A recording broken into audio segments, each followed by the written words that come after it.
అందరికీ వందనాలండి. దానియేలు గ్రంథం 6వ అధ్యాయం. దానియేలు గ్రంథం 6వ అధ్యాయం.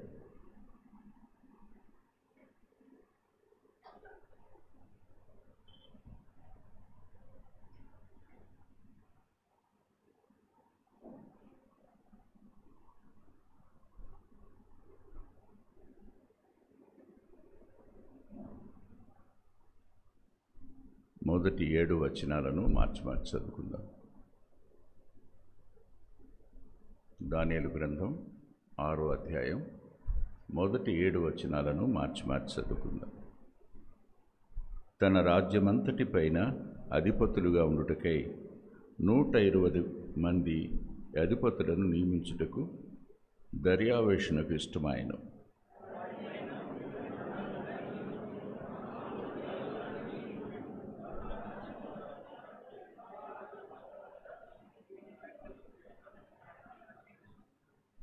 ఈ దానియేలు అతి శ్రేష్టమైన బుద్ధి గలవాడై ప్రధానులలోనూ అధిపతులలోనూ ప్రఖ్యాతి నుండి ఉండిన గనుక రాజ్యమంతటి మీద అతన్ని నియమింపవలని రాజు ఉద్దేశించెను.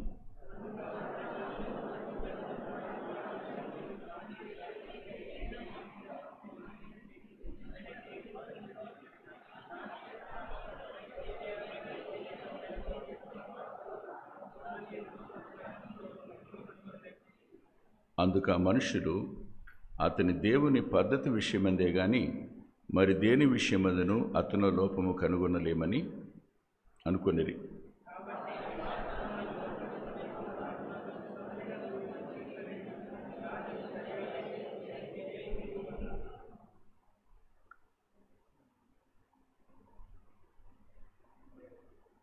ఏడవ వచనం అందరం కలిసి చదువుకుందాం. రాజుకు ప్రధానులు, సేనాధిపతులు, అధిపతులు, మంత్రులు, సంస్థానాధిపతులు అందరూ కూడి రాజుకు ఖండితమైన చట్టము స్థిరపరిచి దాన్ని శాసనముగా చాటింపవన్నట్టు యోచన చేసి, ఎట్లనగా 30 దినముల వరకు నీ యొద్ద తప్ప మరి దేవుని యొద్దనైనను మానవుని యొద్దను ఎవడను ఏమని చేయకూడదు. ఎవడైనను చేసినట్ల వాడు సింహపులో పడద్రోయబడి. రాజా, ఈ ప్రకారము రాజు శాసనం ఒకటి పుట్టింది.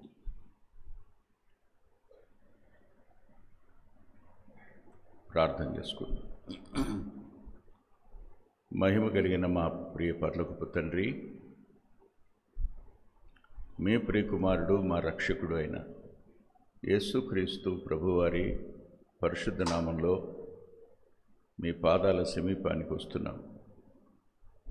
వాక్యం మీది వింటున్నవారు, నీ వాక్యం ఎడల ఆకలి కలిగిన ప్రజలు, మాట్లాడుతున్నవాడు నీ పాద పరిచారకుడు. మీరు బలపరిస్తే తప్ప ఈ దిన సమయం దీవెనకరంగా మార్చబడదని ఎరిగి సంపూర్ణంగా నేను నీ పాదాలకు అప్పగించుకుంటున్నాను. నేడు మాకు ఏం అవసరమో, ఈ పరిస్థితుల మధ్య నిలబడవలసింది ఎలాగో మీ ఆత్మ ద్వారా మీరే మాకు నేర్పించండి. సారినంతటి నీ కృప తప్ప ఇంకేది మమ్మల్ని బలపరచాలదు, భద్రపరచను చాలదు. మీ చేతులకే సంపూర్ణంగా వింటున్న మా ప్రియులను, మాట్లాడుతున్న నన్ను అప్పగించుకుంటూ కృప చూపండి. యేసుక్రీస్తు ప్రభు వారి పేరిట ప్రార్థిస్తున్నాం తండ్రి, ఆమేన్.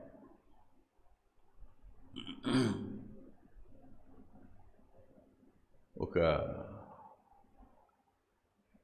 చారిత్రాత్మక ఘట్టాన్ని మన ముందు ప్రభు ఉంచాడు. ఇది ప్రపంచ చరిత్రలో పునరావృతం అవుతూనే ఉంటుంది. హిస్టరీ రిపీట్స్ ఇట్ సెల్ఫ్ అన్నది ఓ ఇంగ్లీషు పదం, సెంటెన్స్. అది చరిత్ర ఎప్పుడు పునరావృతం అవుతూనే ఉంటుంది. ఆలోచించండి. ఈ అధిపతి రాజు దర్యావేషు, ఇతడు మాదీయుడు. బబులోను మీద, అంటే కల్దీ రాజ్యం మీద పరిపాలకుడిగా కోరేషు చేత నియమించబడ్డాడు. జ్ఞాపకం పెట్టుకోండి, పరిపాలకులు, ప్రభుత్వం మారుతూనే ఉంటుంది. Government changes time to time. అంతకుముందు కల్దీయ సామ్రాజ్యం ఉంది, ఇప్పుడు మాదీయ సామ్రాజ్యం వచ్చింది. ఆడు తరువాత ఇంకో సామ్రాజ్యం రావచ్చు. ప్రభుత్వాలు మారుతుంటాయి, కానీ పరిపాలనా యంత్రాంగం, ప్రభుత్వ యంత్రాంగం మారదు.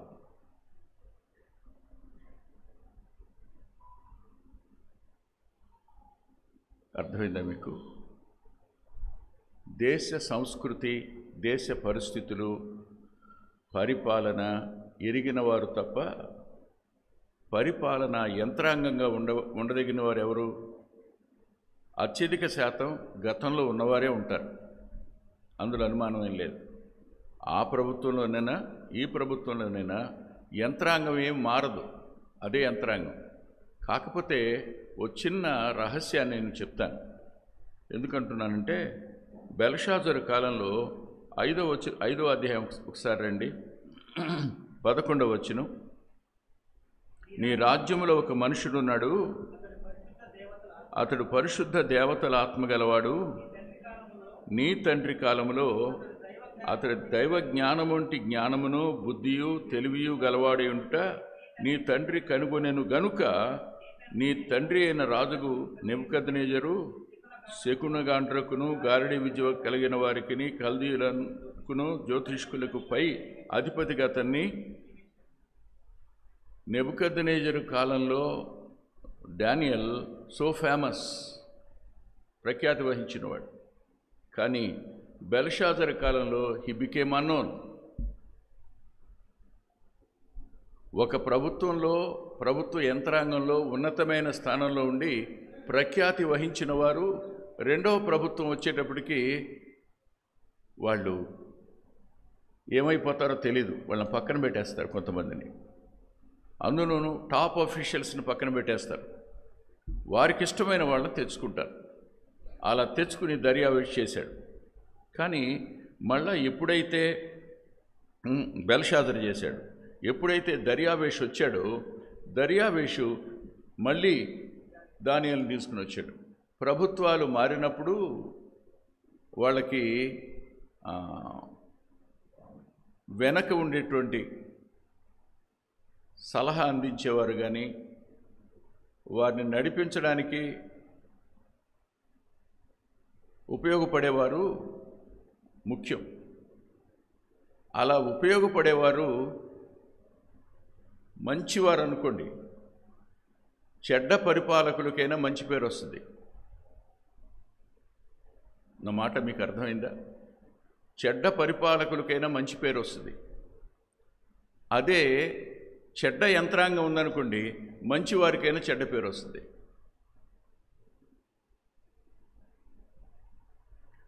పరిపాలకులు మారుతుంటారు, ప్రభుత్వ యంత్రాంగం మారదు. వాళ్ళు కొనసాగుతూనే ఉంటారు. ఎందుకు కొనసాగుతున్నారు అంటున్నానంటే, ఇక్కడ నియమించిన వారు 120 మంది, వారి మీద ఒక ముగ్గురు, మొత్తం 123 అనుకుందాం. ఈ 123 మందికి, మందిలో 122 మందికి దానియేలు అంటే పడదు. మీకు అర్థమైందా? అంటే ఎవరు వీళ్ళంతా?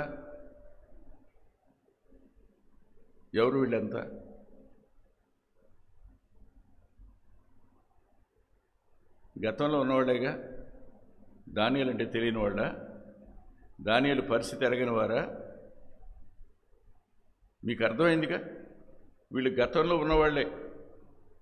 ఒకవేళ ఎవరైనా కొత్తగా చేరినా అదే భావజాలం కలిగిన వాళ్ళు వీళ్ళు. దానియేలులో ఉన్న ఆధిక్యత ఏమిటి? ఎందుకు నెబుకద్నెజరు కాలంలోనైనా, దర్యావేష్ కాలంలోనైనా ఇతనికి ప్రాధాన్యత రావడానికి గల కారణాలను కింద పరిశుద్ధాత్మదేవుడు వ్రాయించి ఉంచాడు. అది కూడా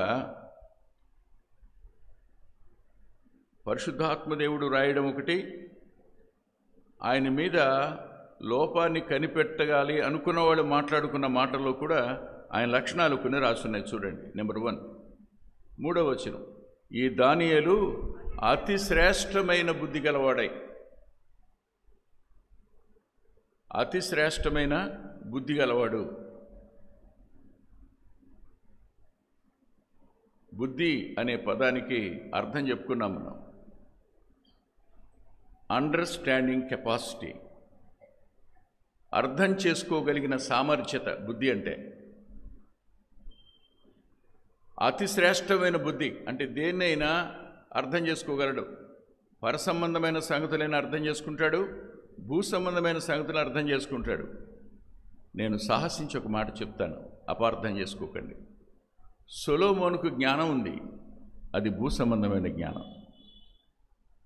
దానియేలుకు జ్ఞానం ఉంది, రెండును. అందుకనే ప్రసంగి గ్రంథం చూసినప్పుడు చచ్చిపోయినోడు ఎక్కడికి వెళ్తాడు ఎవడికి తెలుసు అంటాడు ప్రసంగి. ఆకాశం క్రింద భూమి మీద జరిగే సంగతులు పరిశీలనగా తెలుసుకున్నాను, వాటినే రాస్తున్నాను అన్నాడు. అంతేగా.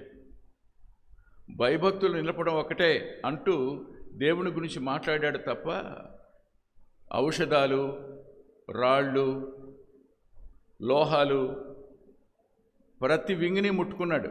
బయాలజీ, జువాలజీ అన్నిటినీ ముట్టుకున్నాడు సొలొమోన్. కానీ పరలోకాన్ని, పరలోకంలో ఉండేటువంటి ఆ పరిపాలన కానీ అక్కడ జరిగే విషయాలను కానీ అతనికి తెలియవు. భూమి మీద ఉన్న మనుషులందరిలో జ్ఞానవంతుడు భూ సంబంధంగా, కానీ దానియేలు పరసంబంధంగా కూడా జ్ఞానవంతుడు. అందుకని అతి శ్రేష్టమైన బుద్ధి అనే పదం రాయబడింది. ఎవరిస్తారు ఈ అవగాహన? ఈ అవగాహన ఇవ్వగలిగిన వారెవరు? ఇదే మాట 5వ అధ్యాయం 12వ వచనంలో కూడా రాసింది. చూడండి. ఈ దానియేలు శ్రేష్టమైన బుద్ధి గలవాడై, శ్రేష్టమైన బుద్ధి గలవాడు అని రాసింది, అతి శ్రేష్టమైన బుద్ధి కలిగిన వాడు అని రాసింది. జ్ఞాపకం పెట్టుకోండి, ఒక వ్యక్తి చెప్పే మాటలను గ్రహించడానికి కావలసిన సామర్థ్యత ఎవరిస్తారు? ఐఎమ్ సో ఇంటెలెక్చువల్ అన్నావా?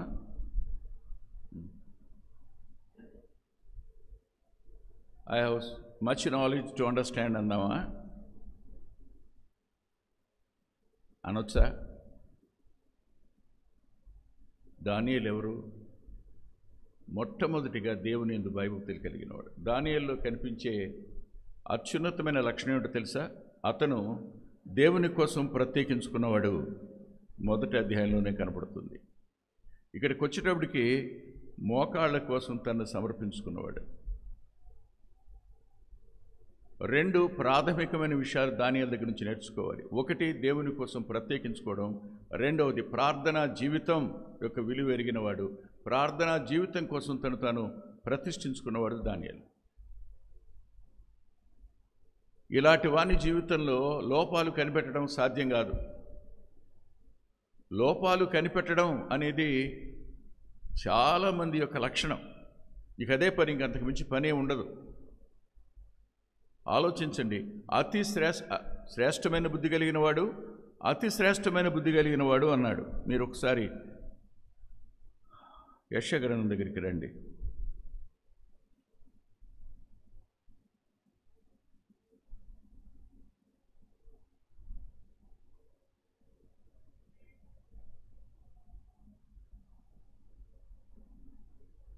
ఇరవై 28వ అధ్యాయం 29వ వచనం. జనులు సైన్యం, యెషయా గ్రంథం 28వ అధ్యాయం 29వ వచనం. జనులు సైన్యములకు అధిపతికు యెహోవా చేత దాన్ని నేర్చుకుందరు. ఆశ్చర్యమైన ఆలోచన శక్తియు అధిక బుద్ధియు అనుగ్రహించువాడు ఆయనే. ఆయన దగ్గరే నేర్చుకోవాలి, ఆయనే ఇస్తాడు. ఆలోచించటం వేరు, అర్థం చేసుకోవడం వేరు. ఈ రెండు కూడా ఆయన దగ్గర దొరుకుతాయి. సరిగా ఆలోచించటం, ప్రతిదీ సరిగా అర్థం చేసుకోవడం, ఈ రెండు కూడా దేవుని వద్ద నుండే దానియేలుకి లభించే ఎవరికైనా. కొంతమంది చిన్నపిల్లలే ఉంటారు, వాళ్ళు పెద్ద అనుభవం ఉన్నవాళ్ళు ఏం కాదు, కానీ వాక్యం చదివి అన్నయ్య ఇక్కడ నాకు ఇది అర్థమైంది ఇలా అని అంటే నేను అనుకుంటాను, ఓహో రాబోయే తరానికి దేవుడు ఇంత జ్ఞానం ఇవ్వాలనుకున్నాడు అనమాట. అంతేగా. అంటే the understanding capacity is always progressive. మా వెనకటి తరం, మా తరం, మా తర్వాత తరాలు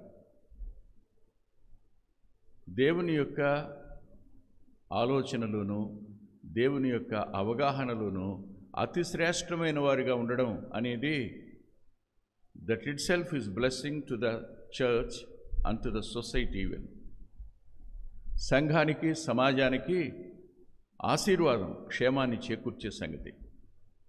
అతి శ్రేష్టమైన బుద్ధి కలిగిన వాడు ఈయన. అంతేకాదు, ఇంకొక మాట కూడా చూద్దాం. చూడండి 107వ కీర్తన.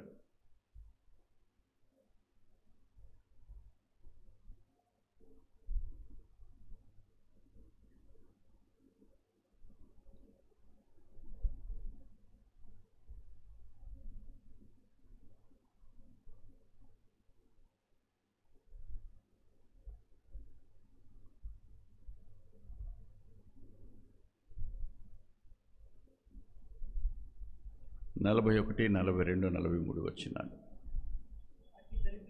అట్టి దరిద్రుల బాధను పోగొట్టి వారిని లేవనెత్తును, వాని వంశమును మందవలే వృద్ధి చేసెను. యథార్థవంతుడు దాన్ని చూసి సంతోషించుదురు, మోసగాండ్రందరూ మౌనముగా ఉందురు. బుద్ధిమంతుడైన వాడు ఈ విషయములను ఆలోచించును. యెహోవా కృపాతిశయములను జనులు తలపోయిదురుగాక. ఆలోచించండి, ఈ జ్ఞానం దేవుడు చేసిన కార్యాలను ఆలోచించటం వల్ల కూడా వృద్ధవుతుంది. దేవుని కార్యాలను ధ్యానించటం వల్ల జ్ఞానం వృద్ధయ్యే అవకాశం ఉంది.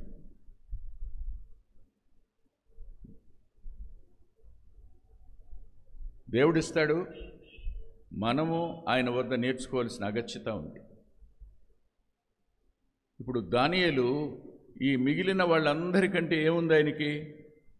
ఆలోచించే శక్తి, అర్థం చేసుకునే సామర్థ్యత రెండు ఉన్నాయి. వీళ్ళు అర్థం చేసుకోవడానికి ముందే ఆయనకు అర్థమైపోద్ది. అదే సమస్య. వచ్చిన చిక్కు ఏమిటంటే, కొంతమంది మనం పూర్తిగా మాట్లాడినెవరు 3 మాటలు చెప్పగానే మిగతా వాళ్ళు మాట్లాడటం మొదలు పెడతారు.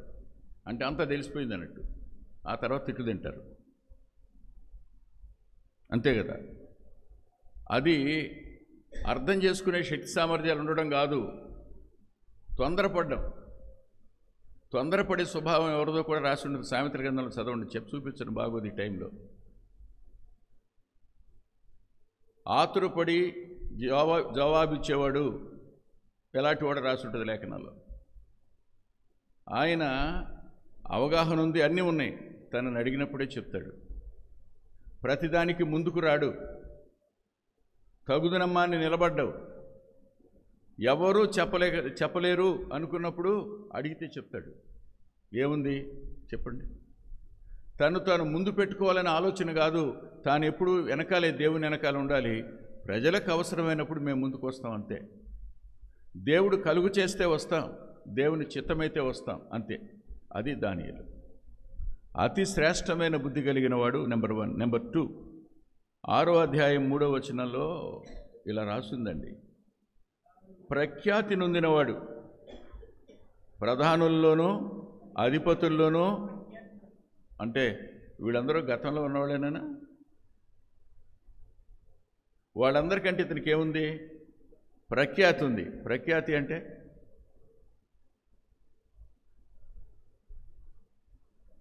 ఇవాళ పాపులారిటీ కోసం పడి చచ్చిపోతున్నారు జనం.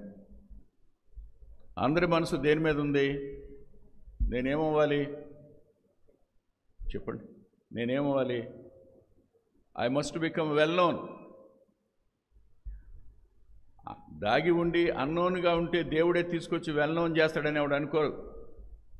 మీరే ఆలోచించండి. సమూయేలు వెల్నోని ఎలా అయ్యాడు? తనంతట తానా దేవుడా? దావీదు దేవుడేనా? కానీ ఇవాళ ఆ పద్ధతి కాదు. ఇవాళ సేవా విధానం చూస్తున్నప్పుడు ఎవరికి వారు they wanted to expose themselves, they don't want to expose their saviour. ప్రభువుని వారు ఎత్తి చూపించాలని కానీ, ప్రభువుని ఇతరుల కళ్ళ ముందు విస్ఫోటనం చెందేటట్టు చేయాలని కానీ కాదు. తమ గురించి తాము ఎక్స్పోజ్ చేసుకోవడానికి ఇష్టపడుతున్నారు తప్ప తమ పాపులారిటీ కోసం ప్రయాసపడుతున్నారు. కానీ ప్రఖ్యాతి కలుగు చేసేవాడు దేవుడే. ఇన్ని సంవత్సరాల కాలం, బహుశా మేబీ నాకు అనిపిస్తుంది ఇప్పటికి దానియేలు వయసు నియర్లీ 80 ఉండొచ్చేమో. 80 సంవత్సరాల వయసు వచ్చేసింది. ఎందుకని? 40 సంవత్సరాలప్పుడు వెళ్ళిపోవాలి, 70 సంవత్సరాలప్పుడు వెళ్ళిపోవాలి. ఆయన ఎప్పుడు వచ్చాడు? బాలుడుగా వచ్చాడు. అంటే 10 వేసుకోవచ్చుగా, 70 దగ్గరికి వస్తాయి కదా, అంటే నియర్లీ 80కి వచ్చేసి ఉంటాడు కదా. ఒకవేళ 80 క్రాస్ అయినాయేమో నాకు తెలీదు. ఈ ఏజ్లో కూడా ఈ మధ్యన ఎవరో పోస్ట్ పెట్టారు. ఏం పెట్టారంటే, రోజు గ్యాస్ ట్యాబ్లెట్ వేసుకోబోకండి బాబు, పార్కిన్స్ వస్తుందని. అవసరమైనప్పుడు వేయండి, 3 రోజులు మించి వేయబోకండి. ఒకవేళ గ్యాస్ పెయిన్ వస్తే లిక్విడ్స్ ఏమన్నా తాగండి, కానీ ట్యాబ్లెట్లు వేయకండి, పార్కిన్స్ వస్తుందని. అప్పటికే వచ్చింది నాకు. ఇంతకుముందు ఏం చెప్పానో ఆలోచించుకోవాల్సిన పరిస్థితి వస్తుంది. అల్జీమర్స్కి, పార్కిన్స్కి ఆ లక్షణం ఉంది, కానీ ఈయనకి ఆ లక్షణం లేదు. అంటే ఎంత జ్ఞాపకశక్తి కలిగినవాడు, ఇంతమంది రాజ్య పరిపాలకులను చూసినవాడు, పరిపాలన ఎరిగినవాడు, ఇంత ఎరిగిన వ్యక్తి ఇప్పుడు మళ్ళా 120 మంది వాళ్ళు కాకుండా పైన నియమించిన ముగ్గురులో ఉన్నాడు. 120 మందిలోనే కాదు,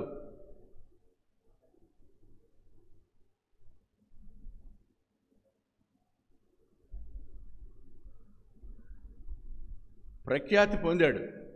ప్రఖ్యాతి ఎక్కడి నుంచి వస్తుంది? ఎవరివ్వాలి?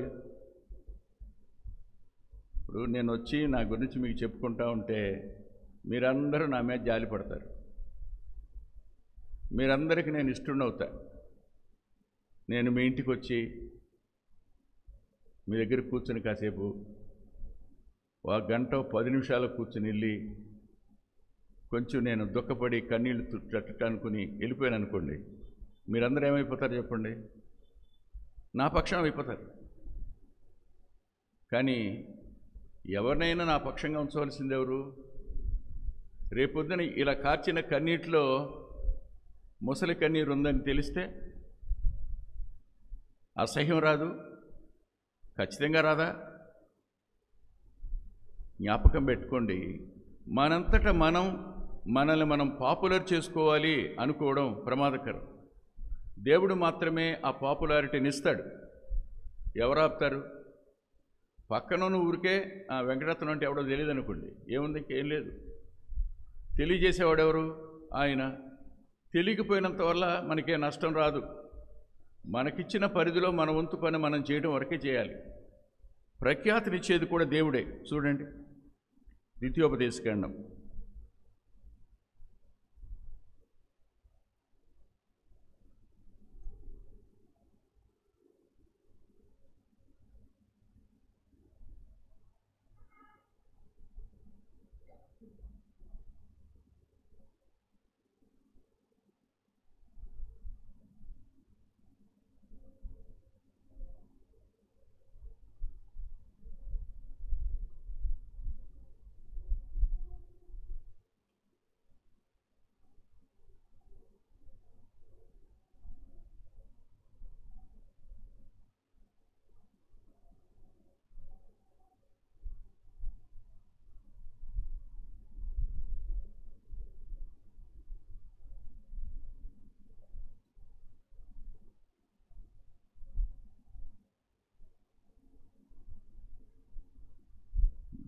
ఈ డిఫరెన్స్ మిస్ అయిందిరా.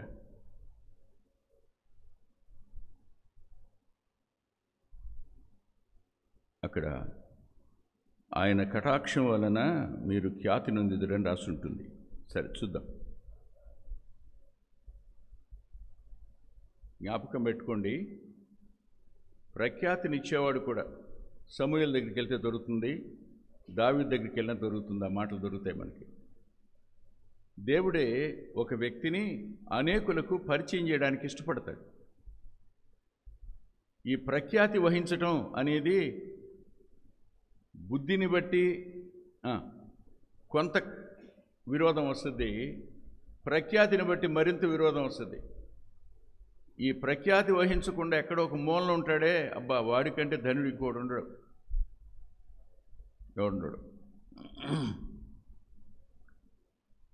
ఇప్పుడు నేను ఎవరో తెలియని వాళ్ళకు కూడా నా మీద కష్టం ఏంటి? ఎందుకు కష్టం? విమర్శించడానికి ఏం దొరకలేదనుకోండి, విమర్శించడానికి ఏం కావాలి? ఏం అక్కర్లా. పాపులారిటీ ఎప్పుడు ప్రమాదకరమైంది, మర్చిపోకండి మీరు. ఈయనకి ప్రఖ్యాతి ఉంది, అందుకని మిగతా వాళ్ళకి అసూయ వచ్చింది. ఇంకా క్రిందకెడితే 6వ అధ్యాయం 4వ వచనంలో అతడు ఇలా రాశాడు, భలే అద్భుతమైన మాట.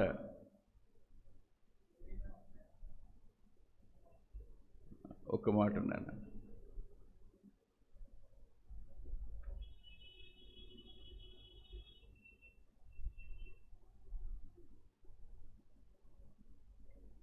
ఆరో అధ్యాయం 4వ వచనంలో నమ్మకస్తుడై ఉండి, నమ్మకస్తుడు అనే పదం ఇది తన యొక్క వ్యక్తిత్వం. దానియేలు గ్రంథం 6:4లో నమ్మకస్తుడు. నమ్మకత్వం అనేది వ్యక్తిత్వం.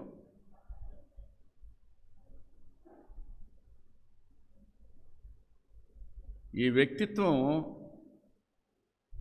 దేవునికి ఇష్టం. బుద్ధి ఇచ్చింది ఆయన, ఆలోచన సామర్థ్యం ఇచ్చింది ఆయన, ప్రఖ్యాతి ఇచ్చింది ఆయన. కానీ వ్యక్తిత్వం అనేది మనం ఆయన లేఖనం, ఆయనతో ఉండే సహవాసం, ఆయన పిల్లలతో ఉండే సహవాసాన్ని బట్టి మన వ్యక్తిత్వం అభివృద్ధి చెందుద్ది. నమ్మకస్తుడు అనే పదానికి చాలా అర్థాలు ఉన్నాయి. సంబంధాలని చెడగొట్టేవాడు నమ్మకస్తుడు కాదు. సమాధానపరచువారు ధనులు, వారు దేవుని కుమారులు అంటే నమ్మకస్తులని.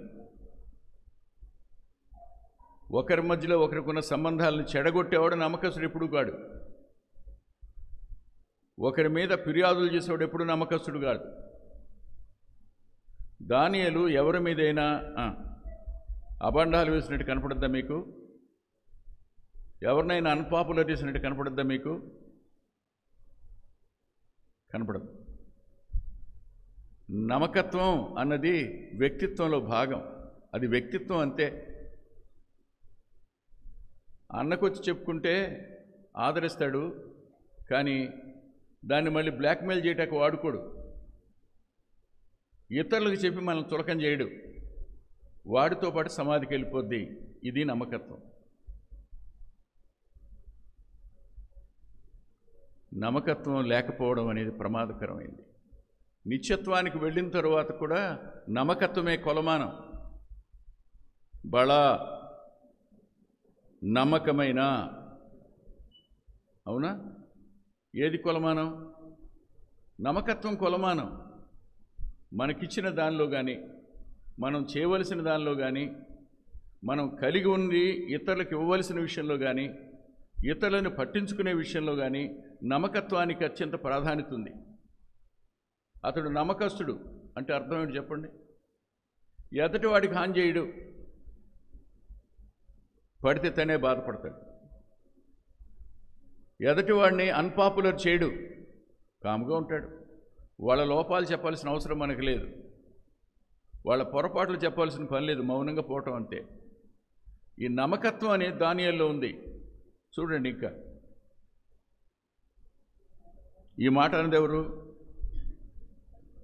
నమ్మకస్తుడై ఉన్నాడు, ఏ నేరమైనను ఏ తప్పైనను చేయువాడు కాడు. అంటే not only his character but also his deeds.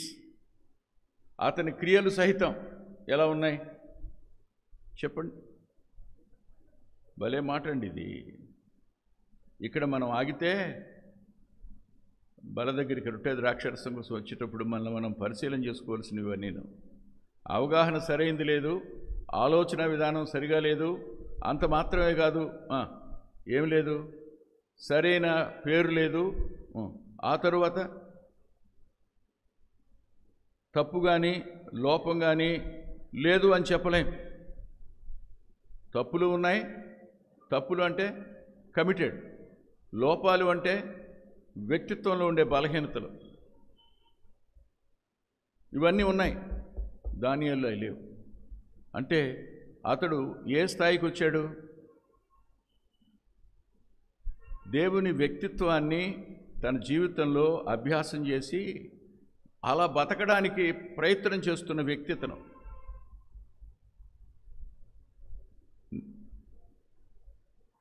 తప్పు చేయడు, లోపం లేదు. అంతేకాదు,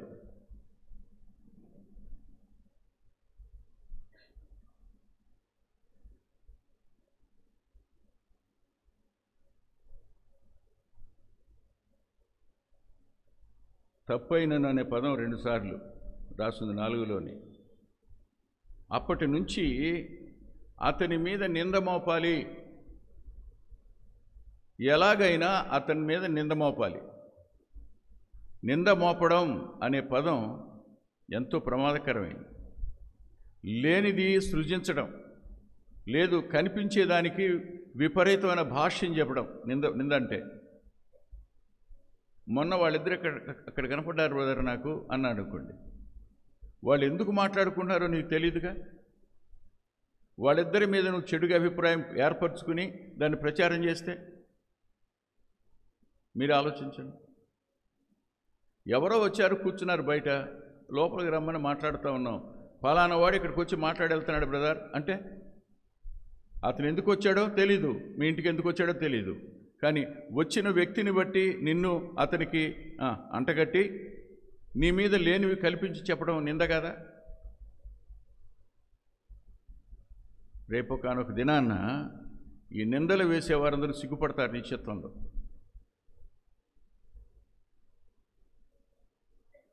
ఆశ్చర్యం, ఇతని మీద నింద మోపాలని ఎందుకు ఇంత కోపం వచ్చింది వీళ్ళకి?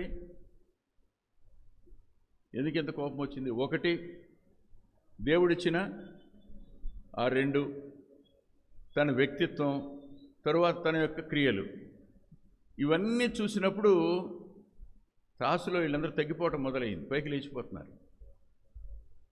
తూచేవాడు కదా దేవుడు, పరిపాలించే వాళ్ళు కూడా చూస్తారు, చూసి ఎక్కడెక్కడ నొక్కేస్తున్నాడో తెలుసు వాళ్ళకి.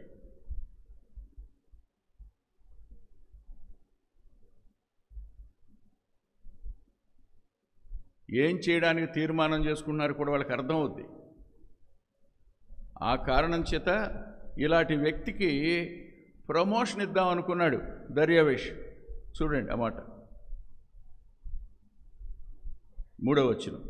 ఈ దానియేలు అతి శ్రేష్టమైన బుద్ధి గలవాడై ప్రధానుల్లోనూ అధిపతుల్లోనూ ప్రఖ్యాతి నుండి ఉండెను గనుక రాజ్యమంతటి మీద అతన్ని నియమింపవలని రాజు ఉద్దేశించెను. రాజ్యమంతటి మీద అంటే ఈ 122 మందికి అంటే హైయెస్ట్ పొజిషన్. వీళ్ళందరూ ఆయన దగ్గరికి వచ్చి ఏం చేయాలి? అకౌంటబిలిటీ ఆయనకి. రాజుగారు ఏమనుకున్నాడు, రాజు మనసు ఏమిటో చెప్పాడు చూడండి మీరు ఇక్కడ.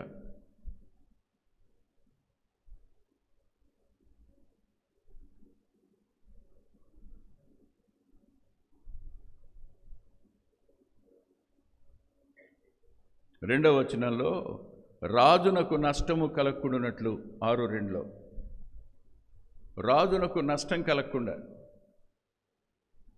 ఏ విషయంలో? ఫైనాన్స్ విషయంలోనే కాదు, ఏ విషయంలో కూడా రాజుకి నష్టం కలగకూడదు. అందుకు ఎవరు తగిన వాళ్ళు?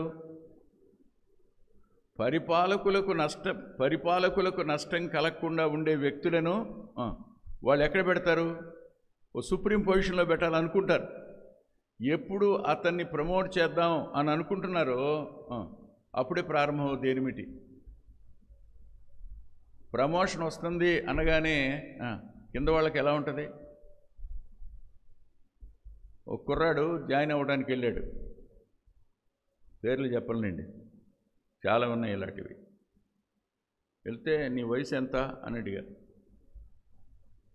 23 అండి అని. ఓరి నాయనా, 23కి ఆఫీసర్ అయిపోయావు నువ్వు, మొత్తానికి డైరెక్టర్ అయిపోతావు ఒక రోజుకి. ఆ రోజు నుంచి ఇష్ట చూపే. ఏడిపించని రోజు లేదు, బాధ పెట్టని రోజు లేదు. కారణం, ఇవాళ తన కింద ఉన్నాడు, రేపు తన కింద ఉండడు. తాను ఈ ప్రమోషన్ తెచ్చుకోవడానికి 12 సంవత్సరాలు కలిసి వచ్చి అయింది, 12-16 సంవత్సరాలు అయింది. కానీ ఈ కుర్రాడికి నిన్నే వచ్చేసింది ఆఫీసర్గా. తన తరువాత ఉన్నాడు, రేపు ఏమైపోతాడు? ఇతను రిటైర్మెంట్ దగ్గరగా ఉన్నాడు, 3 సంవత్సరాలు 4 సంవత్సరాలు రిటైర్ అయిపోతాడు. నేను జాయిన్ అయినాడు ఏ స్థాయికి వెళ్తాడు? అంటే రేపటి భవిష్యత్తు కూడా ప్రజలు అసూయపడడానికి కారణమవుతుంది. తనకంటే పై కేటర్ వాళ్ళైనా, తనకంటే కింద కేటర్ వాళ్ళైనా, ఎవరైనా సరే ఎదుగుతూ ఉంటే మనిషిని చూసి సంతోషించేటువంటి వ్యక్తిత్వాలు నేను లేవు. సహవాసంలోనూ లేవు, సహవాసం వెలుపల కూడా లేవు. ఇది ప్రమాదం. అందరికంటే అతన్ని హెచ్చించాలి అనుకున్నప్పుడు అతను ఆ స్థాయికి వెళ్లకుండా ఉండడానికి ఏం చేయాలి అని మొత్తం అందరూ ఎవరెవరు కలిశారో నేను మీకు చూపిస్తాను, చూడండి, మీరు ఆశ్చర్యపోతారు. 7వ వచనం. రాజపు ప్రధానులను, సేనాధిపతులు, అధిపతులు, మంత్రులు ఎంతమంది ఏకమయ్యారు దానియేలుకి ఎదుర్కో? ఒకలా ఇద్దరా?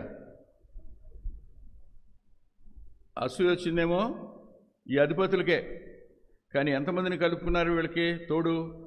సంస్థానాధీశులు వచ్చారు వీళ్ళతో పాటు, మంత్రులు వచ్చారు అండి, ఆ తర్వాత సేనాధిపతులు వచ్చారు, ప్రధానులు వచ్చారు. అంటే ఎవరి సంఖ్య ఎక్కువ ఉంటుంది? Whole nation is against to the Daniel. దేశమంతా, దేశ పరిపాలనా యంత్రాంగం అంతా ఎవరికి విరోధం అయ్యారు? దానియేలుకే. నువ్వు విరోధం అయ్యావని బాధపడిపోతుంటావు, కానీ ఆయన అన్నాడు, లోకము నన్ను ద్వేషించింది కాబట్టి మిమ్మల్ని కూడా ద్వేషిస్తుంది. మీరు లోక సంబంధులు కారు గనుక లోకం మిమ్మల్ని ద్వేషించును. భాగ్యం, ఆయనతో పాటు ద్వేషించబడే భాగ్యం. అందుకనే హెబ్రీ గ్రంథకర్త రాస్తూ అంటాడు, భలే మాట అంటాడు, చూడండి, 13వ అధ్యాయంలో 12-13 వచనాలు. కావున యేసు కూడా తన స్వరక్తము చేత ప్రజలను పరిశుద్ధపరచుటకై గవిని వెలుపట శ్రమ పొందెను. కాబట్టి మనము ఆయన నిందను భరించుచు శిబిరము వెలుపలికి ఆయన వద్దకే వెళతాం. మనం నింద మోస్తూ వెళ్తున్నామంటే we are walking in his path only. ఆయన త్రోవలోనే, ఆయన కాలిబాటలోనే నడుస్తున్నాం మనం. అలా వెళ్ళాల్సిందే, ఎక్సెప్షన్ ఏం లేదు, షూర్. కానీ జ్ఞాపకం పెట్టుకోండి, నువ్వొక్కడవైనా నీకోసం ప్రభు ఉన్నాడు, నువ్వొక్కడవైనా నీకోసం సర్వశక్తిమంతుడైన దేవుడు ఉన్నాడు. వీళ్ళు ఎంత అసూయపడినా ఆలోచించండి, వీళ్ళందరూ కలిసి వెళ్ళారు. వీళ్ళకి పెట్టిన పేరేంటో తెలుసా? పరిశుద్ధాత్మ దేవుడు భలే పేరు పెట్టాడు వీళ్ళకి. ఈ పేరు కనుక చదివితే మనకు నవ్వు వస్తుంది. చూడండి ఏమని పేరు పెట్టాడో. 6వ వచనం, 6-11 వచనం. ఇంకా పైన కూడా ఉంది 6లో కూడా. కాబట్టి ఆ ప్రధానులు, అధిపతులు రాజునొద్దకు సందడిగా కూడి వచ్చి, సందడి చేసే ప్రజలేదు. ఈ సందడి అనే మాట 2 చోట్ల రాసింది ఈ అధ్యాయంలోనే. 6:6లో ఉంది, 6:15లో ఉంది. 6:11లో గుంపు కూడిన వారని ఉంది. గుంపు, సందడి చేసే ప్రజలు గుంపుగా కొడతారు. వాళ్ళందరూ ఒకటై దేవుని చేత సాధనంగా వాడబడే వాని మీద యుద్ధాన్ని, మానసికమైన యుద్ధాన్ని ప్రకటిస్తారు, భావజాలానికి సంబంధించిన యుద్ధాన్ని ప్రకటిస్తారు. దానికి పరిపాలకులను అతి చాకచక్యంగా మోసం చేస్తారు.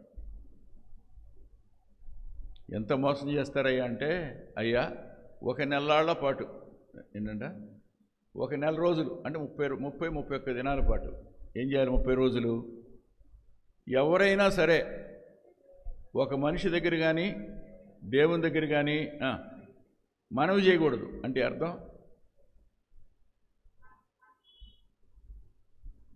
ఇలాంటి వాళ్ళు చేసే పని ఏంటంటే, సింహాసనంలో కూర్చున్న వాడిని దేవునితో సమానంగా హెచ్చిస్తారు.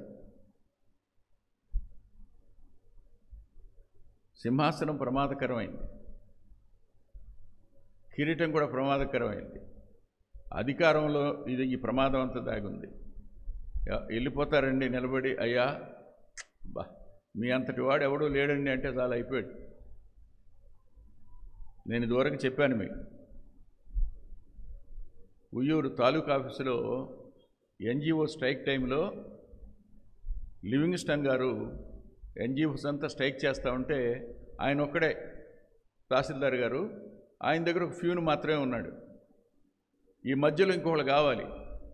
ఆయన ఆర్డీఓ గారి దగ్గరికి వెళ్ళాడు, నూజివీడు ఆర్డీఓ. అప్పుడు వెళ్ళినప్పుడు ఎవరినన్నా మీరు అవుట్ సోర్సింగ్ నుంచి తెచ్చుకుని ఎవరన్నా పెట్టుకోండి సార్ అంటే, అమ్మ రాయి అయితే అని నా పేరుతో అపాయింట్మెంట్ ఆర్డర్ తెచ్చాడు.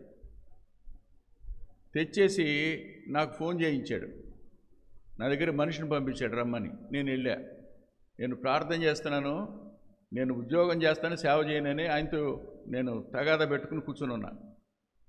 ఈయన పిలిచాడు. పిలిచి, సార్ ఏం లేదు, మీరు పని చేయటం కోసం కాదు, పని ఉండదు, ఈ 1 నెల ఉంటుందో 2 నెలలు ఉంటుందో 3 నెలలు ఉంటుందో కలిసి ప్రార్థన చేసుకుందాం సార్ ఈ ఆఫీసులో, ఉదయం వచ్చేయండి సాయంకాలం వెళ్ళిపోదురుగానని. పెద్దోడు, నాకంటే ఒక 15-20 సంవత్సరాలు పెద్దాడు ఆయన. నన్ను ఓ బెస్ట్ ఫ్రెండ్ లాగా చూసేవాడు. వాక్యం చెప్తా ఉంటే ఎంత బాగా రాసుకుంటూ ఉండేవాడు, ఎంత ఇష్టం ఆయనకి.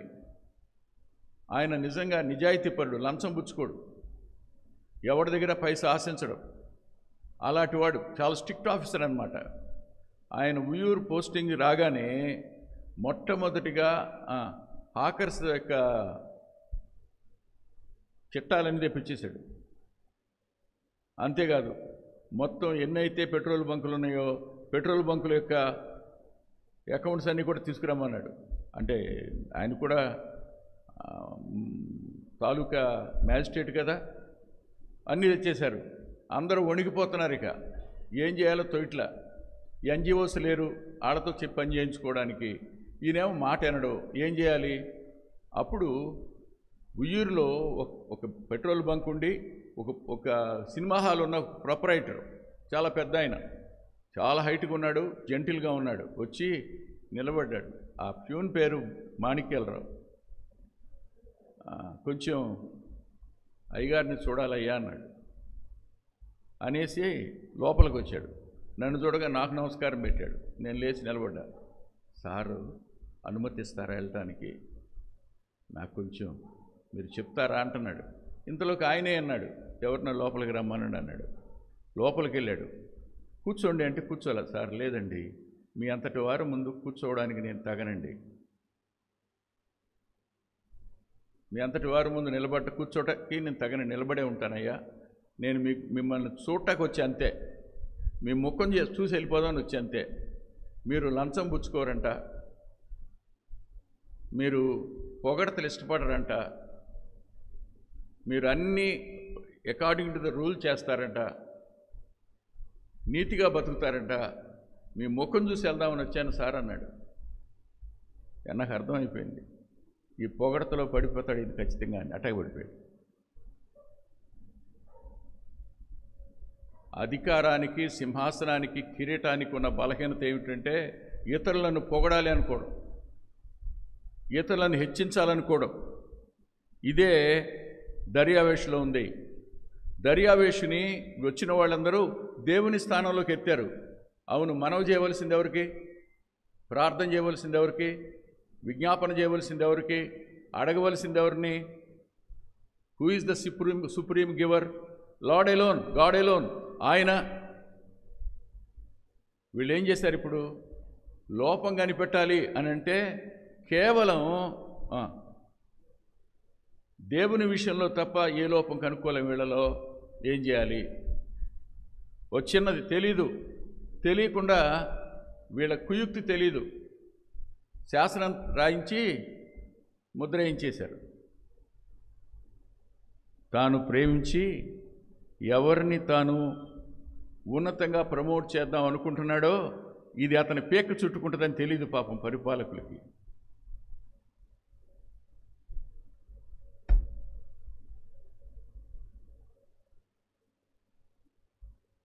గుర్తుపెట్టుకోండి, మర్చిపోకండి,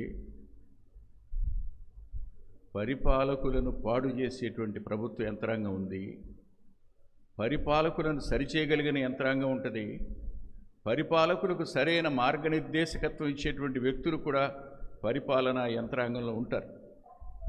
కానీ వీళ్ళందరూ ఎవరికి విరోధంగా మారుతారు? నమ్మకంగా దేవుణ్ణి వెంబడించే వారికి విరోధంగా మారారు. సంతకం పెట్టించుకున్నారు, శాసనం వచ్చేసింది, మొత్తం అన్ని సంస్థానాలకి పంపించాడు శాసనం. దేశంలో ఎవరు ఏం చేయకూడదు ఈ 30 రోజులు? ఎవరు ఏ గుడికి వెళ్ళకూడదు, ఎవరు ఎప్పుడు చేతులు జోడించి దేవుడిని కానీ ఎవరికి ప్రార్థన చేయకూడదు. అంటే 30 రోజులు ఏం జరగాలి దేశంలో? ఏం జరగాలి చెప్పండి? ఏం జరగాలి? రాజునే మనసులో ఉంచుకోవాలి. ఏదైనా మనవి చేయవలసి తెస్తే రాజుగారికే మనవి చేయాలి. అయ్యా కడుపులో నొప్పి వస్తుంది, హాస్పిటల్కి వెళ్ళమంటారని కూడా వెళ్ళి అడగాలేమో.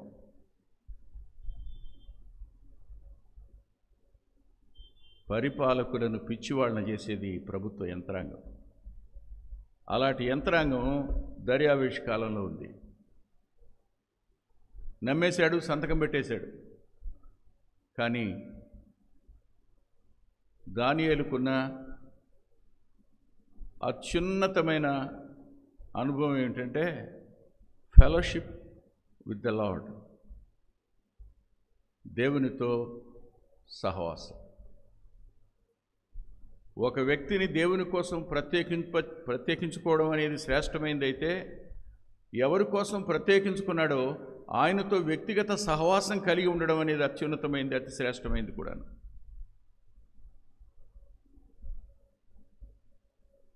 ఎలాగైనా ఇందులో నుంచి బయటకు తీసుకుని రావాలి. అతను ఆ స్థానానికి వెళ్ళకూడదు. అతను ఏం చేయాలి? ఏదో ఒక విధంగా ఇతని చేతనే చంపించాలి. ఎవరి చేత? ఏ రాజు అభిమానించాడో, ఏ రాజు ఉన్నతమైన స్థానానికి తీసుకుని వెళ్ళాలనుకున్నాడో ఆ రాజు చేతనే ఇతన్ని చంపించాలి అనేది ప్రణాళిక వేశారు. They are at success.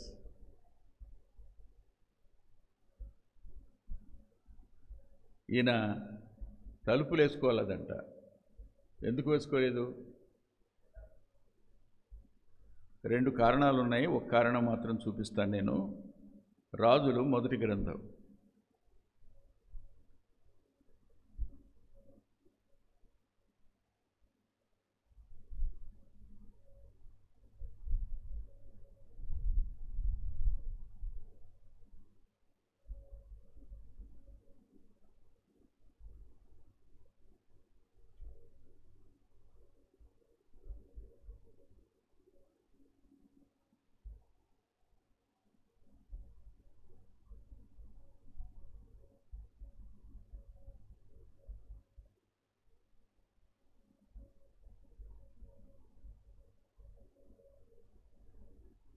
8వ అధ్యాయం.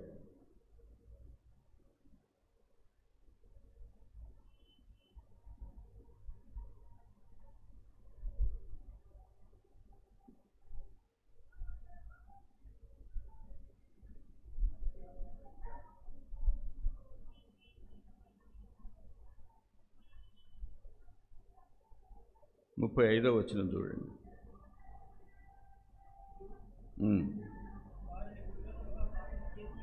ఉమ్, ఉమ్, ఉమ్, ఉమ్. ఈ స్థలము తట్టు తిరిగి ప్రార్థన చేయాలి అని ఉంటుంది. అంతేకాదు, వారు చెరపట్టబడి ఏ దేశానికి వెళ్ళినా ఆ దూరదేశం నుండి కూడా వాళ్ళు 42వ వచనం, నీ ఘనమైన నామమును గూర్చియు నీ బాహుబలమును గూర్చియు నీవు చాపిన బాహు ప్రసిద్ధిని గూర్చియు విందురు.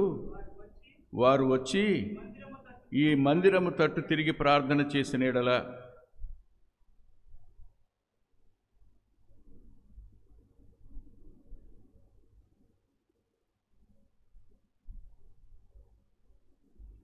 నలభై 48వ వచనం, తమను చెరగా కొనిపోయిన వారి యొక్క దేశమందు పూర్ణ హృదయంతోనూ పూర్ణాత్మతోనూ వారు నీ తట్టు తిరిగి నీవు వారి పితరులకు దయచేసిన దేశము తట్టును నీవు కోరికన్న పట్టణం తట్టును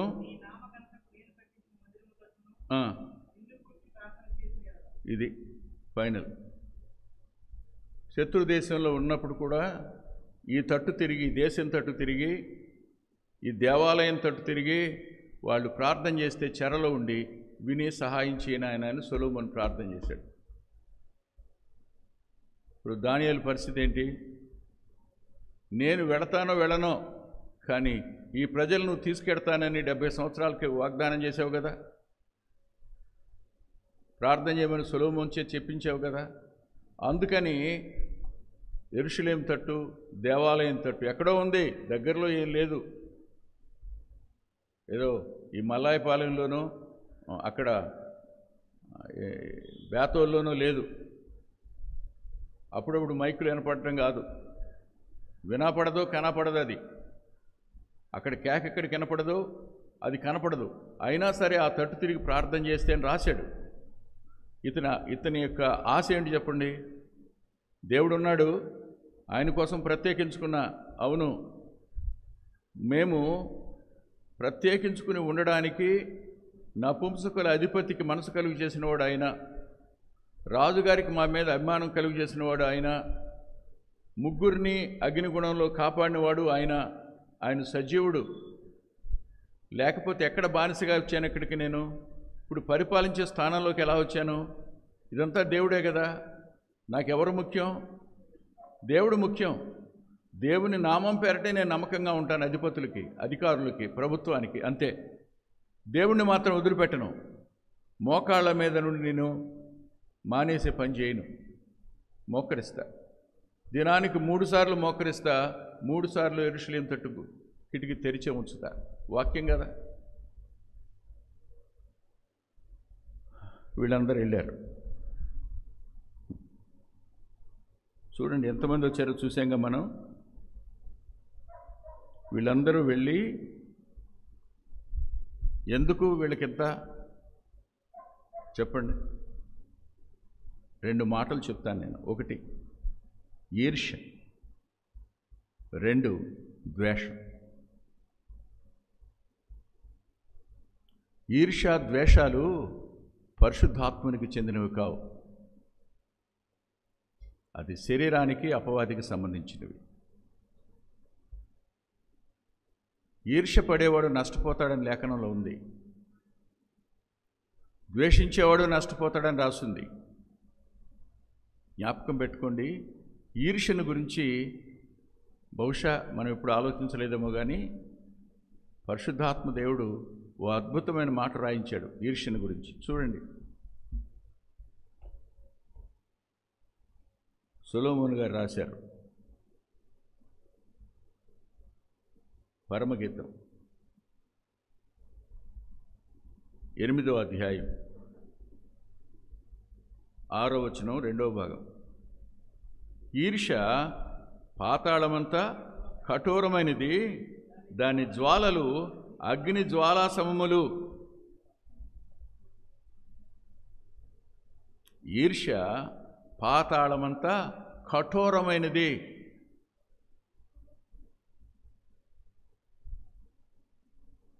అందుకే ఆ ధనవంతుడు అంత విలువలాడిపోయాడు. ఒక్క నీటి బొట్టు కోసం గిలగలాడిపోయాడు. రక్షించబడని తన 5 సహోదరుల కోసం అబ్రహాముని వేడుకున్నాడు. అది ఎంత కఠోరమైందో. ఈర్ష్య వచ్చింది అంటే మనం అక్కడికి వెళ్ళామని అర్థం.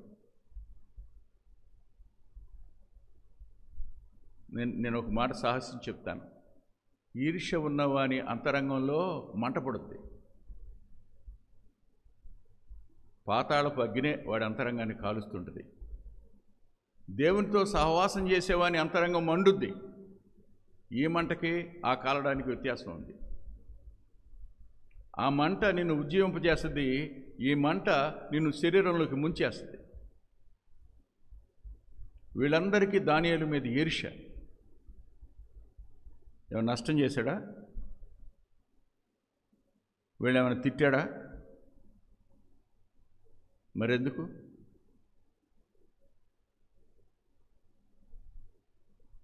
ఏమి చేయకపోయినా కోపమే వస్తుంది కదా, ఖచ్చితంగా వస్తుంది, అందులో అనుమానం లేదు. తరువాత ద్వేషం.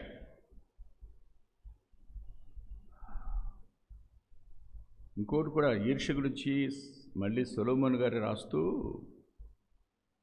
27:2 చూడండి ఒకసారి, సామెతల గ్రంథం.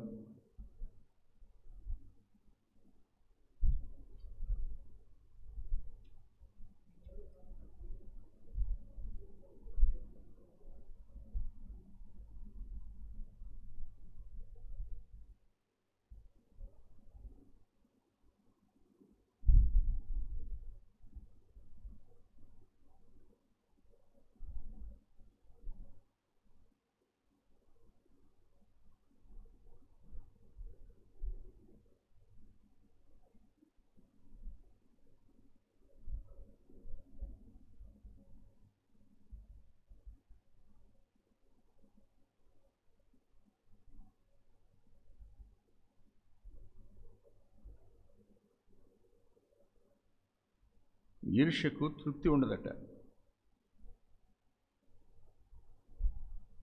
27 రాసుకున్నాను, రాత్రి ఆ టైంలో కదా.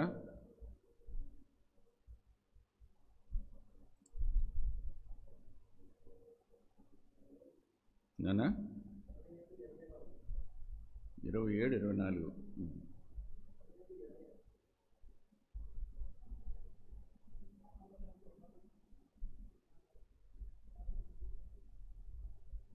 పాతాళమునకును అగాధ కోపమునకును తృప్తి కానేరదు. 27:20.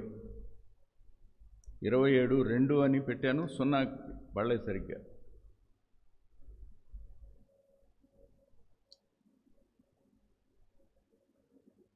ఒకవేళ నేనే అంటాను, కొంచెం మనసు పెట్టి వినండి. దానియేలుని చంపారు, ఇప్పుడు ఆ స్థానంలో ఇంకోటి వచ్చి నీకు ఆయన కూడా చంపుతారుగా. తృప్తి ఉంటుందా? రేపు నువ్వే ఆ స్థాయికి వస్తే నిన్ను చంపుతారుగా. ఏం వితితే అవునా? నువ్వు తవ్విన గోతులో నువ్వే పడతావు, ఇంక అందులో అనుమానం లేదు. మనం తవ్విన గోతులో మనమే పడతాం. వీళ్ళకి ఈర్ష్య ఉంది, ద్వేషం ఉంది.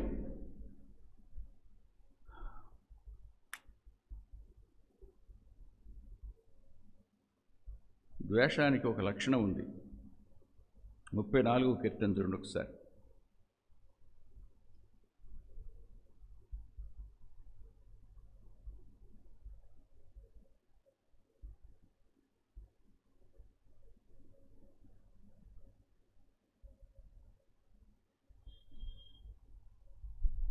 ఇరవై 21 వచ్చినారు. వారు సమాధానపు మాటలాడరు. 34 అన్నానా? సరే, కీర్తనలు 34:21 చూడండి, తర్వాత 35 కూడా చూద్దాం. 34:21. చెడుతనమును భక్తిహీనతను సంహరించును, నీతిమంతుని ద్వేషించువారు అపరాధులుగా ఎంచబడతారు. అంతేకాదు, మీరు 21 వచనాలు చదువుదాం చూడండి. వారు సమాధానపు మాటలాడరు, దేశమందు నెమ్మదిగా ఉన్న వారికి విరోధముగా వారు కపట యోచనలు చేయుదురు. అవునా? నన్ను దూషించుటకై వారు నోరు పెద్దదిగా తెరుచుతున్నారు. ఎవరిని? నిరపరాధిని చెరపడానికి ఎవరైతే నోరు తెరిచారో వాళ్ళందరూ దేవునికి విరోధంగా నోరు తెరిచిన వారు అంటాడు 35లో. ద్వేషించేవాడేమో అపరాధులుగా ఎంచబడతారు. అలాంటి వాడిని చూడండి 19లో అంటాడు, నిర్నిమిత్తముగా నన్ను ద్వేషించువారు కన్ను గీటనీయకము అన్నాడు. ద్వేషించేవాడి లక్షణం. ఎత్తటివాడిని చూసావా అయిపోయాడా? తిరిగి వెళ్ళిపోయేటప్పుడు సందడి చేసేవాడు ఎలా ఉంటారో. శాసనం వచ్చేసిందిగా, రాజుగారిని మోసం చేశాంగా, అయిపోయింది. దొరుకుతాడు రేపు పొద్దున దానియేలు. మన చేతులతో మనమే బోన్లో పడేద్దాం. అయిపోయింది. తెచ్చారు, రాజుకు చెప్పారు. పాపం ఈ సంగతి దానియేలుకు చుట్టుకుందని తెలిసిన తర్వాత రాజుగారికి అన్నం తినబుద్ధి కాల. ప్రభుత్వాన్ని విలవిల్లాడించేసేటువంటి యంత్రాంగం చేసిన పనికి చూడండి ఒకసారి. మళ్ళీ దానికి వెళ్దారండి. దానియేలు గ్రంథం 6వ అధ్యాయం 14వ వచనం.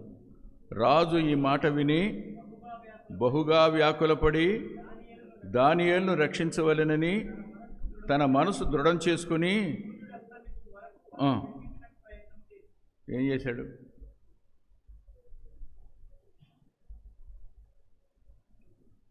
తలబాదుకున్నాడు. ఎందుకు పెట్టానురా బాబా సంతకం అని. రాజు రియలైజ్ అయి ఉంటాడుగా తను తప్పు చేశానని. కానీ విడిపించగలడా? వాళ్ళు ఏమన్నారు తెలుసా? 13వ వచనంలో, రాజు స్థిరపరిచిన ఏ శాసనం కానీ తీర్మానం కానీ ఎవడను రద్దుపరచజాలడు. ఇది మాదీయులకును పారసీకులను విధి అని తను తెలుసుకోవాలి. పారసీక దేశం మాదీయులు పారసీకుల ఆధీనంలో ఉన్నారు. వాళ్ళు బబులోనుని పరిపాలిస్తున్నారు. ఇప్పుడు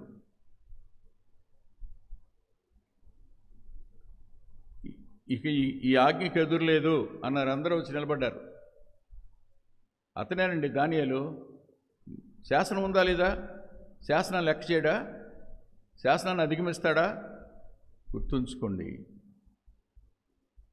పోతే ప్రాణం పోవచ్చు, కానీ పరలోకపు శాసనాన్ని కొట్టేసే భూలోకపు శాసనానికి దానియేలు వంటి వాడు తల వంచడు.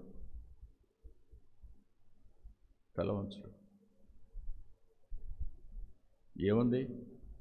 ఇవాళ చనిపోతే ఆ క్షణంలో ప్రభు ఒళ్ళతో కడు తెరుస్తాం. సమస్య ఏం లేదుగా.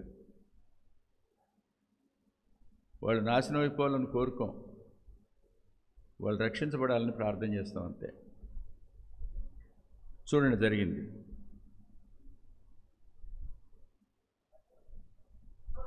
16వ వచనంలో, రాజు ఆజ్ఞగా బంట్రౌతులు దానియేలును పట్టుకుని సింహము గృహలో పడదోసిరి. అంతేనా?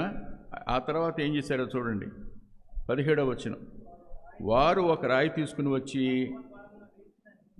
మరియు దానియేలును గురించి రాజు యొక్క తీర్మానం మారునేమో అని రాజముద్రను అతని అధికారుల ముద్రను వేసి దాన్ని ముద్రించిరి. అవునా?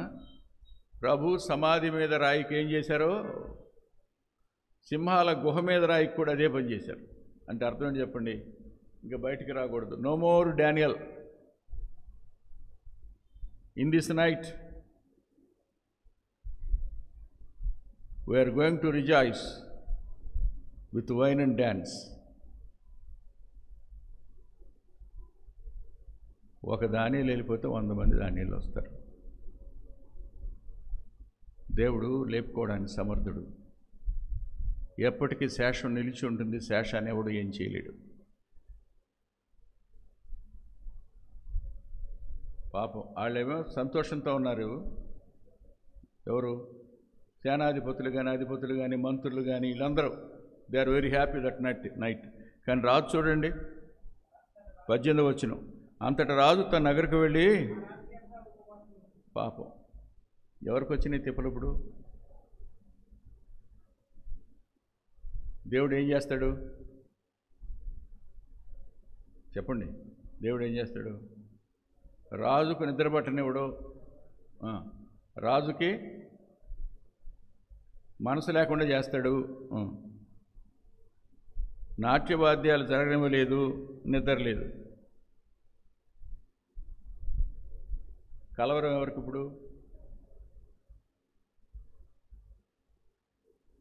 తెల్లవారుజామునే పరిగెత్తుకొచ్చాడంట, తెల్లవారుజామునే.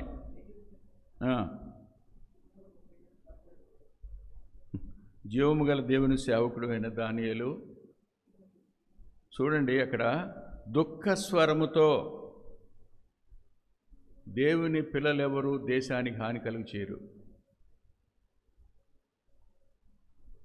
ప్రభువునందు విశ్వాసముంచిన వాడెవడు దేశానికి నష్టం కలుగు చేయడు, సమాజానికి నష్టం కలుగు చేయడు. రాజు ఏడుస్తూ దుఃఖస్వరంతో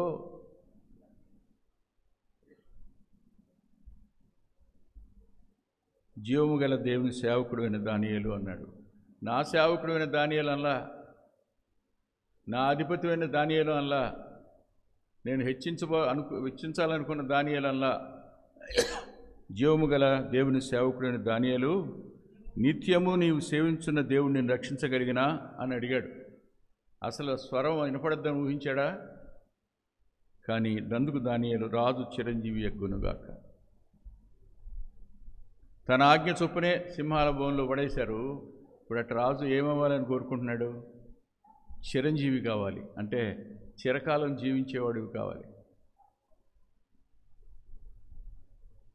శాపవచనం కాదు, ఆశీర్వచనమే. అని నేను నా దేవుని దృష్టికి నిర్దోషినిగా కనపడుతున్న గనుక ఆయన తన దూతనంపించి సింహములు నాకు ఏ హాని చేయకుండా వాళ్ళు నోడు మూయించెను. రాజా, నీ దృష్టికి నేను నేరం చేసిన వాడిని కాదు కదా అని అడిగాడు. దేవుని దృష్టిలో నేరం చేయలేదు నేను, మరి నీ దృష్టి? రాయి దీయించారు, అయిపోయిందా? తర్వాత ఏం జరిగిందో మీకు తెలుసుగా. ఎవరు తవ్విన గొత్తులో వాళ్ళే పడ్డారు. కానీ విచిత్రం ఏంటంటే, ఇవాళ ఇలా జరగాలని మనం కోరుకోం. మనం కాపాడబడ్డాం, రక్షించబడ్డాం, వాళ్ళు కూడా రక్షించబడాలని జ్ఞాపం చేస్తాం. ఆయన మరణ పునరుద్ధానాలు ఆయన చిందించిన రక్తం వారిని కూడా కరిగి పవిత్రపరచాలని ఉద్దేశిస్తాం. ఎవరైనా దేవుని పిల్లలకు విరోధంగా ఉన్నారు అంటే వాళ్ళు నష్టపోవాలని ప్రార్థన చేయకండి, వారిని దర్శించమని ప్రార్థించండి, వారిని క్షమించమని ప్రార్థన చేయండి.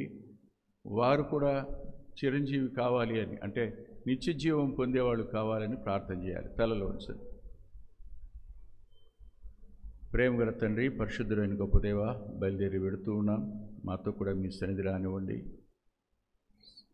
యోగ్యమైన రీతిలో బలలో పాలుపంపులు పొందే కృపనివ్వండి. దయగల మీ చేతులకే సంఘానంతటిని అప్పగించుకుంటూ యేసుక్రీస్తు ప్రభు వారి పేరిట ప్రార్థిస్తున్నాం తండ్రి. ఆమేన్.